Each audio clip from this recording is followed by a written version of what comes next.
Əli Müsyo Məşrutə inqilabının böyük mübarizlərindən biri, Təbrizin qeybi mərkəzinin qurucusu və Təbrizin 2-ci şəhərdarıdır. Bura onun evidir. Evleri var ayaman xana xana. Evleri var ayaman xana xana. Əli Müsyonun evi Qacar dövründə tikilibdir, amma bu evin memarlığı bütün Qacarı evlərlə fərqlidir. Bu evi tanımasaz siz giriş və çıxış yollarını tapa bilməzsiniz. Bu evdə məşrutə rəhbərləri və qeybi mərkəzin üzvlərinin cəlsələri təşkil tapırdı və onların əmniyyəti üçün elə bu ev belə tikilmişdi. Əli Müsyonun evi indi şəhərdarı təvəssütü ilə bir dənə gözəl muzeyə çevrilibdir və qonaqlar və həmşəhrilər buradan görüş eləyə bilərlər.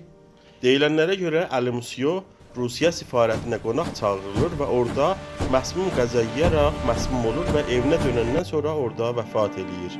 Əli Müsyonun xanavadəsi də mübariz və inqilabi bir dənə xanavadə idi. Onun 3 oğlu var idi ki, oğlanlarından ikisi şəhid Siqət Rüstəmlə bərabər Təbriz aşurasında dara çəkilib və şəhid oldular. Yadları əbədi olsun. Əli Müsyonun evi Başımal çarrağının yaxınlığında Hacıca küçəsinin Əli Müsyo bombasında yerləşibdir.